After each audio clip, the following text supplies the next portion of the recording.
Hello every one. ഞാൻ കഴിഞ്ഞ പ്രാവശ്യം വീട്ടിലേക്ക് പോയപ്പോൾ അമ്മയുടെ പഴയ സെറ്റ് കൊണ്ട് എടുത്തുകൊണ്ട് വന്നിട്ടുണ്ട്. അത് നമുക്ക് വിഷുവിന് വേണ്ടിയിട്ട് മേക്ക് ഓവർ ചെയ്തെടുക്കാം. ഇത് ചെയ്യാനായിട്ട് നമ്മൾ എടുത്തിട്ടുള്ളത് ആർട്ട് ലൈനിൻ്റെ 6 കളേഴ്സ് വരുന്ന ഒരു ഫാബ്രിക് പെയിൻറ്റിൻ്റെ ബോക്സും ഗോൾഡൻ കളറും പിന്നെ 2 സൈസിലുള്ള ബ്രഷും ആണ് കേട്ടോ. നമുക്ക് റെഡും ഗോൾഡനും ഫ്ലവേഴ്സ് മാത്രമാണ് നമ്മൾ വരയ്ക്കണുള്ളൂ. പക്ഷേ ആ ബോക്സിൽ 2 കളറായിട്ട് നമുക്ക് കിട്ടില്ല കേട്ടോ. അതുകൊണ്ടാണ് ഞങ്ങൾ ആ ബോക്സ് ഫുള്ള് വാങ്ങിയത്. പിന്നെ നമ്മൾ പ്രിൻ്റ് വരയ്ക്കാൻ ഉദ്ദേശിക്കുന്നത് ഒരു 5 പെറ്റൽസ് ഉള്ള ഒരു ഫ്ലവറാണ് കേട്ടോ. അപ്പോൾ അത് കറക്റ്റ് കിട്ടാൻ വേണ്ടിയിട്ട് നമ്മളൊരു A4 ഷീറ്റിൽ അളവെടുത്ത് വരയ്ക്കുന്നുണ്ട്. ഇങ്ങനെ വരയ്ക്കുമ്പോൾ എന്താ വെച്ചാൽ നല്ല പെർഫെക്റ്റ് ആയിട്ട് തന്നെ നമുക്ക് സാരിയിൽ വരയ്ക്കാൻ പറ്റും. നിങ്ങൾക്ക് നല്ല വരയ്ക്കാൻ അറിയുന്നവരാണെങ്കിൽ ഇങ്ങനെ ഒറ്റയടിക്ക് വരച്ചാൽ മതി കേട്ടോ. ഇങ്ങനെ ബുദ്ധിമുട്ടേണ്ട പേപ്പറിൽ വരച്ചിട്ട്. നമ്മൾ പേപ്പറിൽ വരച്ചത് എന്താ വെച്ചാൽ നമുക്ക് സാരിയിൽ അത്ര പെർഫെക്റ്റായിട്ട് വരയ്ക്കാൻ പറ്റില്ല. അതുകൊണ്ട് ഇങ്ങനെ ചെയ്യുമ്പോൾ 5 പെറ്റലും ഒരേ സൈസായിട്ട് തന്നെ കിട്ടും. പിന്നെ നമ്മളിത് വരയ്ക്കുമ്പോൾ ശ്രദ്ധിക്കാനുള്ള ഒരു കാര്യം എന്താ വെച്ചാൽ നമ്മൾ സെറ്റ് മുണ്ടായാലും സെറ്റ് സാരി ആയാലും എന്ത് ടൈപ്പ് ഫാബ്രിക് ആയാലും നമ്മളിങ്ങനെ ഫാബ്രിക് പെയിൻറ്റ് ചെയ്യുമ്പോൾ അതേപോലെ വരയ്ക്കുമ്പോൾ ഫസ്റ്റ് തുണി നല്ല അയൺ ചെയ്യാനായിട്ട് ശ്രദ്ധിക്കണം കേട്ടോ.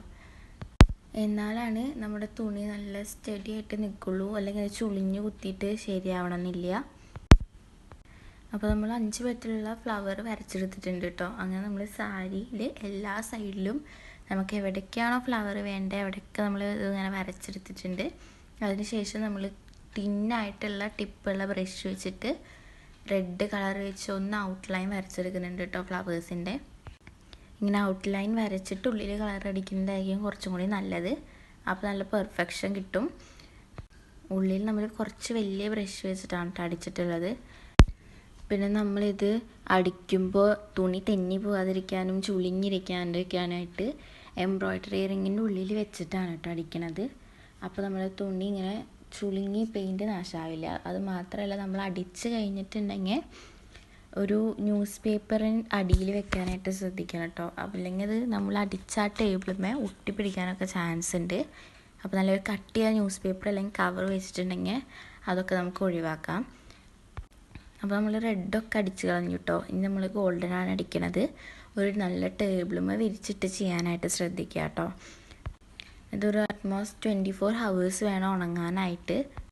അപ്പോൾ നമ്മൾ ഫാൻ ഇട്ടിട്ട് കാറ്റത്ത് ഒരു 24 hours വിരിച്ചിടുക. വെയിലത്തിടാണ്ടിരിക്കുക കേട്ടോ. തുണി പെട്ടെന്ന് നരയ്ക്കും. അപ്പോൾ കാറ്റ് കൊണ്ട് ഇത് ഉണങ്ങിയതിന് ശേഷം ഒരു 24 മണിക്കൂർ കഴിഞ്ഞിട്ട് നമ്മൾ നല്ല പോലെ അയൺ ചെയ്തെടുക്കണം കേട്ടോ. നല്ല അയൺ ചെയ്തില്ലെങ്കിൽ ഫാബ്രിക് പെയിൻറ്റ് ഇങ്ങനെ പൊളിഞ്ഞു പോരാനായിട്ട് ചാൻസ് ഉണ്ട്. അപ്പോൾ നമ്മളിങ്ങനെ അയൺ ചെയ്തെടുത്തിട്ടുണ്ടെങ്കിൽ അത് വെള്ളത്തിലിടുമ്പോൾ കളർ ഇളകുക അങ്ങനത്തെ പ്രശ്നങ്ങളൊന്നും ഉണ്ടാവില്ല. അങ്ങനെ നമ്മുടെ വിഷു സ്പെഷ്യൽ സെറ്റും കൊണ്ട് റെഡി ആയിട്ടുണ്ട്. അങ്ങനെ വളരെ എളുപ്പത്തിൽ ചെയ്തെടുക്കാൻ പറ്റിയ സെറ്റ് സാരി റെഡി ആയിട്ടുണ്ട് കേട്ടോ. ഇഷ്ടപ്പെട്ടവരൊക്കെ ട്രൈ ചെയ്ത് നോക്കുക. അപ്പോൾ നമുക്കിനി അടുത്ത വീഡിയോയിൽ കാണാം.